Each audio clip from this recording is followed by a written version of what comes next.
The traveler himself asks the lab known to swab them, to swab air, to just to put empty swabs into the, because this is for your sake. You will move out to this country with COVID-19 and even fail to accomplish what you are up to those ends. But Ministry of Health, in partnership with private health facilities, is doing all what is required to ensure quality assured testing. Thank you very much. Dr. Richard, your parting shot. Thank you so much, our listeners. I think it's been a very good engagement.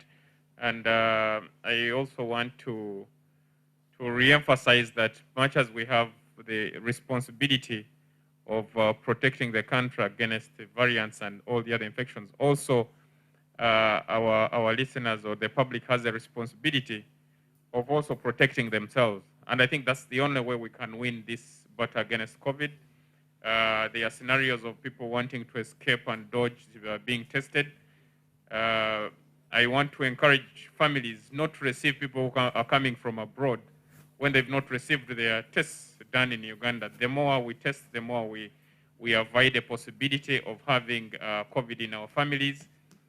We know there are emotions attached with having a family member return, but a family member who is not COVID, who is not safe from COVID, will actually bring you more trouble. And lastly, my line of interest is always the reproductive health. We have special interest in reproductive health for our pregnant women. They have an extra burden of having COVID complications because of their pregnancy state. So I would encourage them also to seek health care. There are now quick tests of RDTs at all levels, like Susan has mentioned. So they could be of great benefit to identify COVID early and be managed appropriately. I want to thank all of the listeners. Thank you. Thank you very much, our panelists. Thank you for the insightful discussions that we've had. At this time, allow me to welcome the ED Twaweza, East African region, to give us closing remarks. He's going to appear via Zoom.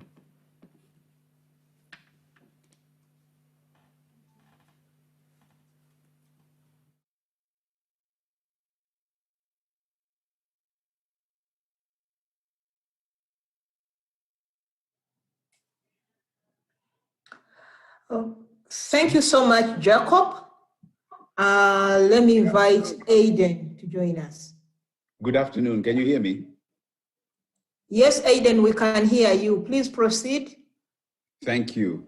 Thank you very much. I really want to just appreciate on behalf of Twaweza East Africa this really excellent conversation that I was able to listen to from here in Dar es Salaam in Tanzania.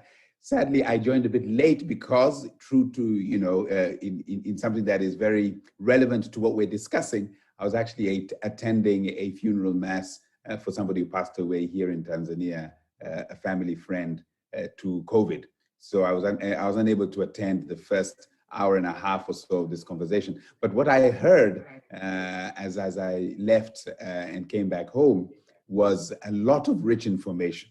A lot of really important insights, I think, that Ugandans and East Africans in general were learning from Uganda's experience, from the public lab perspective, from the professional medical establishment perspective.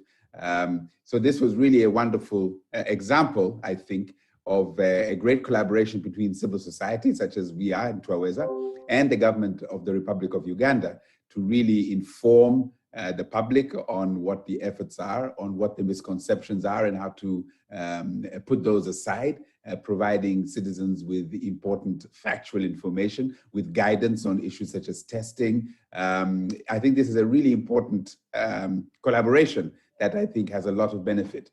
So I wanted to thank two groups of people. First, the panelists, and maybe I can begin with Dr. Susan Nabada. Thank you so much for your clear articulation. For Dr. Richard Mugai, who I think maybe will make good use of our data that we've collected on the points of entry. Mr. Andrew Nsawateba, thank you very much. And of course, Professor Kalebu of the Uganda Virus Research Institute. We really appreciate your insights and your information. Those insights, information flow beyond Uganda, I can tell you. I think people here in Tanzania and Kenya and others will be learning from Uganda's experience and making appropriately well-informed decisions about managing diseases for themselves as people, as institutions, and as countries. So thank you so much for your great collaboration, and especially the Ministry of Health in Uganda. The second group I'd really like to thank are the journalists. All of you who come, who listen, who engage with our numbers, and then who ask those penetrating questions, and then help convey these insights, these messages, these facts to the people of Uganda are absolutely central in the fight against COVID. So we really appreciate your participation and your collaboration with us. Thank you so much. And finally, I'd like to just thank everybody who has been behind the scenes to put this thing together. This is one of many we've had. I believe it's number 9, perhaps. Violet, you can clarify on that one. But this collaboration has been long-lived, and we hope it will continue to be as productive as it has been now. So thank you, everybody on my team in Twaweza, on the social media and online live streaming team. Thank you very much for making this happen. And to all of you listening, we really appreciate your collaboration. We hope you'll stay safe, stay vigilant against COVID, protect yourselves and your family, and we look forward to meeting another time very soon. Thank you very much. And thank you very much for everyone who has been part of this discussion, those who appeared via Zoom, and our physical audience. Thank you very much to our panelists. Thank you, Media Challenge Initiative, for being here with us. Thank you, Martha, for trying to